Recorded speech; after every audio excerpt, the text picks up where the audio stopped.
Hey, it's Matt Pinfield. It's KLOS New and Approved. I'm here with the band Plush. It's Moriah, Ashley, Bella, and Faith. And it's good to see you, ladies. Good How to are see you ya? too. See you too. You know, last time we saw each other was probably at one of the DWP festivals, like Rockville or Sonic Temple or Louder Than Life. But, you know, I've been following your career from the very beginning since you guys first started putting out music. And I was absolutely blown away by your talent. Plus, I love that you were a young gang of young ladies that were making rock and roll and doing music. So, Mariah, tell me about that. I know that the first person that you spoke to was Ashley. Like, that's because, you know, so can we talk about that? You were on The Voice, right?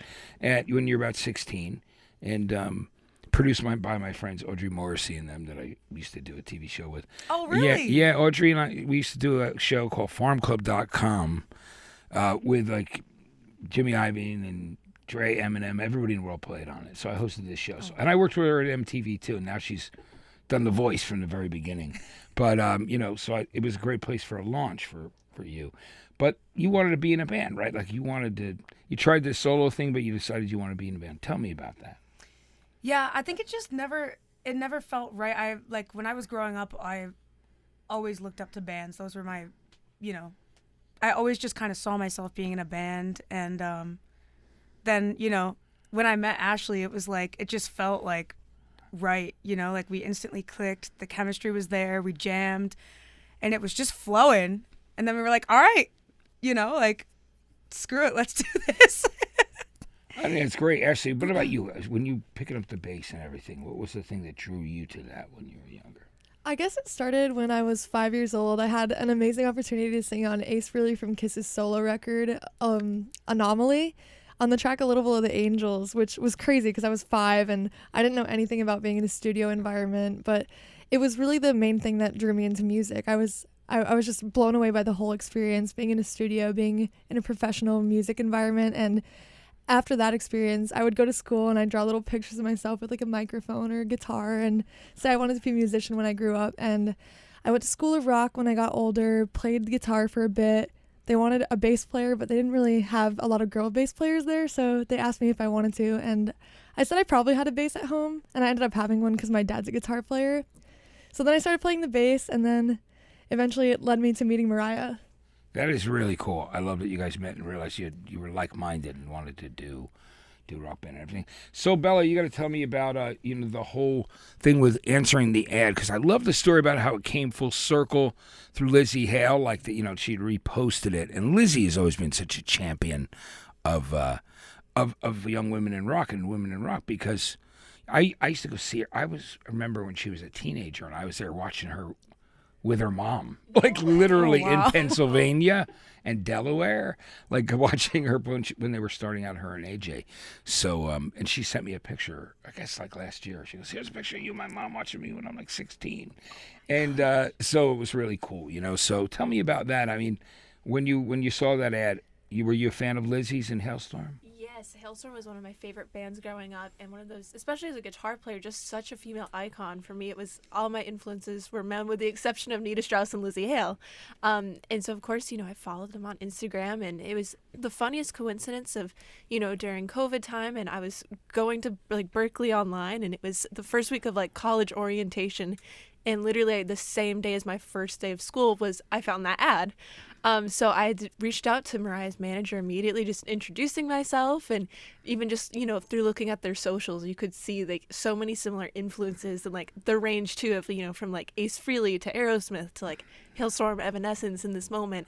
And I feel like that's so, hard to find people with a similar like wide range of influences, going from like 60s to now for rock.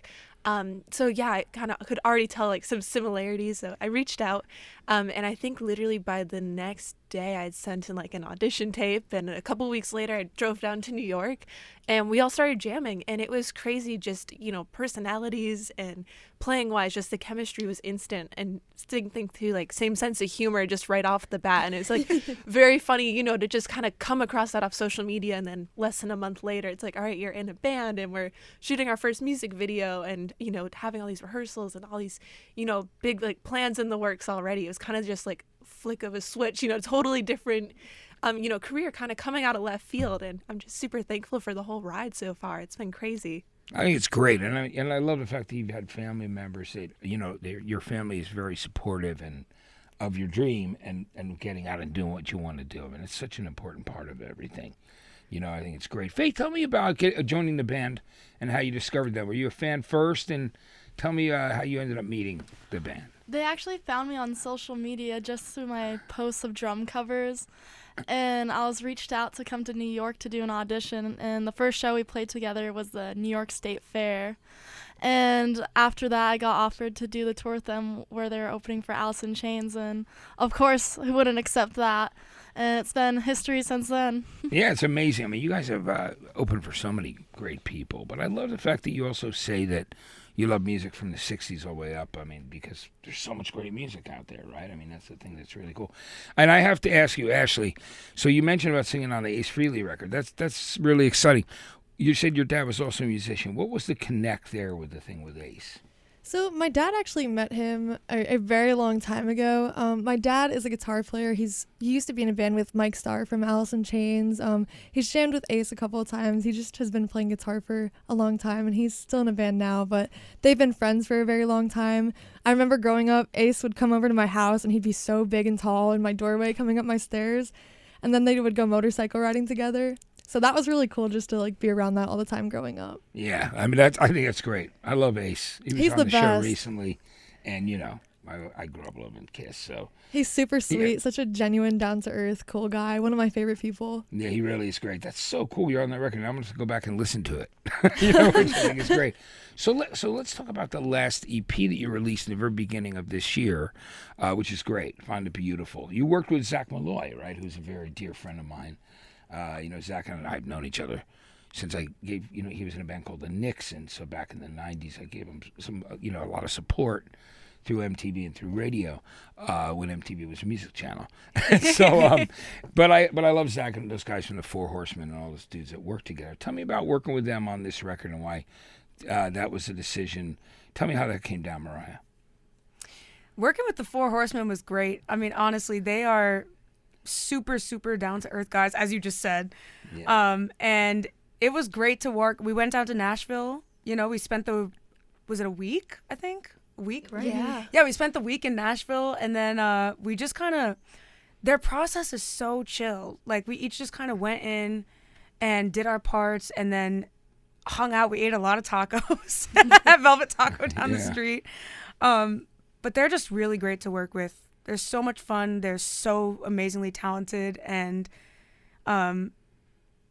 their production is awesome too. It's crazy.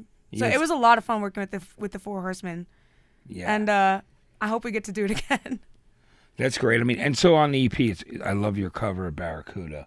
Tell me about doing that. And have you gotten a response from Ann or Nancy? Have they heard the version of the song?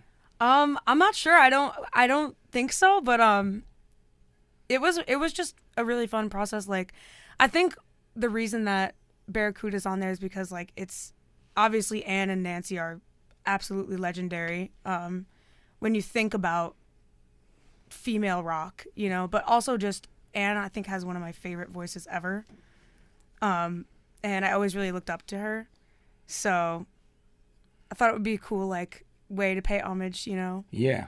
I'll have to reach out to them and ask them because, you know what I mean? Because they've both been on this show, right? So it's and they're very, very cool people and they're amazing. So I think they would really appreciate it. In fact, I would tend to guess they are aware of you guys just because of, they keep an eye on what's going out. So, but I'll find out for sure, which would be cool. So talk to me about some of the other songs on Left Behind, of course, has this on the chart. Tell me about that song. Give me a little bit of background on that, Bella. Left Behind, that's one of my favorite ones to play live, actually. And I remember when you had sent out, the idea for it, and I'm immediately, wait, this is in drop B tuning. We're going lower, we're going heavier.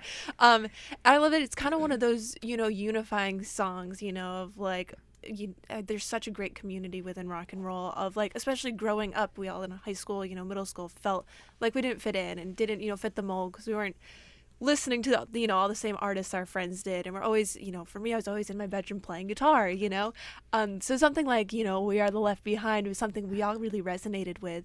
And I love on that track too, working with Four Horsemen, their production style, they really let all of us run with it in our own direction too, of like, gosh, I remember seeing, you in the studio tracking drums and throwing in like all like the punk grooves that you do all the time. Like we're all watching her like spin her sticks in the studio while tracking, all the way to, for me, like for like writing all the like layering guitar parts. So, working with Blair Daly especially, he'd be like, oh, that sounds, like Randy Rhoads, keep that in there, Yeah. So that was such a cool experience too of, I feel like Left Behind and Hope It Hurts, the songs we did with Four Horsemen, they really allowed all of us to bring like all of our own styles to the table, and it has this cool melting pot sort of sound for sure. That's great. I mean, I hope you guys get to work with them again too, because I think those songs are really, they came out strong. Tell me about, who are some of your favorite people? You play with a lot of people that you have a lot of respect for. Who are the most encouraging artists and people that, passed down some wisdom and just were very warm and welcoming? Because the rock community is much warmer than a lot of other communities that are a lot more competitive. I mean, I'm not saying it's not competitive, but they're just, people really rally, and just there's more of a community and a closeness in the rock community that you see at those festivals, and and just that from meeting people on the road who come to your shows. Tell me a bit about that. Is there any in particular memories you have of people and their encouragement? For me, I would have to say on the Alice in Chains tour, that was a big moment for me. I grew up listening to Alice in Chains all the time. They're my favorite band. And I was super excited to meet Mike Inez because he's one of my favorite bass players of all time. Well, he couldn't have surpassed my expectations of a human being anymore. I mean, they would have snacks in their dressing room after the show, and he would come and give us like bags full of snacks and be like, take this, like, make sure you have snacks, make sure you have food. Like, he would just make sure that we're completely taken care of. And it was just such a really inspiring thing to see someone of a much larger band do that for their opener and have that much care and compassion and empathy for maybe how it is being an opener on a much bigger tour and the nerves of that. But he just made us feel so comfortable and was so sweet. And it was one of those moments where you couldn't ask for a better inspiration. Yeah, that's great. I loved hearing that because Mike is one of my close friends. He's incredible. I might even see him tonight. Oh. You know what I mean? Seriously. If he comes to this thing that we do on Monday night. But I just love him, and those guys are just so great. So that makes me really happy. I'm going to tell him you said that. Absolutely, actually. I mean, that'll mean a lot to him. How about you, Moriah? Like, tell me about some of those experiences on the road and through touring. Who's been some of the most encouraging moments that you feel really great about? I would say, I think one of the main things that stick out to me was when we had the chance to go on tour with Hailstorm and Evanescence. Yeah. Those were two really big bands that inspired me as a musician as well, like when I was a kid and who I listened to growing up. And they were super welcoming as well, and just gave us some really good advice as well on being females in the rock industry and stuff like that. So I think that is a tour that really sticks out for how welcoming they were, knowing that it was our first big tour and everything like that. Yeah, Lzzy and Amy are amazing people and very honest, and I love that about them. I think that's cool. How about yourself, Bella? For me, I mean, every tour has been so incredible. I'm so thankful, to have had all these, positive experiences as an opener. But my favorite tour is definitely the Slash tour. Getting to open up for one of my guitar heroes and just, seeing for like one of the most inspiring things is like seeing he's always playing. You'd be walking around and heading to the green room and you hear like Slash in the dressing room still practicing and playing, and he never puts the guitar down. So for me, it was so inspiring to see, someone who everyone's guitar hero, that's still in it for just the music. And it was that whole vibe across this whole band and crew of everyone. It's such a positive energy. It was really just focused on putting on like the best show, and they were so kind and welcoming and always had just the best, support for us, and as well as just giving, always great advice and really always looking out for us. That was just definitely an experience like I'll always, treasure that memory of. That's fantastic. Now tell me, Faith, about you and your favorite drummers and and drummers that you've met. You see that you inspire young women and young people to pick up the drums because obviously they've been watching you Oh, thank performing you. songs online, which is so cool. You know what I mean? It's one of those things that I think it really, people are inspired by watching others. You know what I mean? That's what, and knowing that they can. Tell me about, for you, who are your heroes, and tell me about your experiences there, and have you met some of those? Some of my favorite drummers are, I love Lou Collin from Falling in Reverse. We were able to tour with them with Disturbed That's at right. the beginning of this year. Yeah, when you Ever put it on since the- I was a kid, I'd watch his videos like when I was 10 years old, and I was like, try to like recreate them like in my own room, the videos he would play. And he always just put such like a cool spin to the drum parts in every song, just like added such like creativity with all the different like rudiments and fills he would incorporate into the songs that I just felt like he would play drums and make the song sound even better when he would play on them. Yeah. So super inspiring, getting to see that live every night and actually getting to meet him.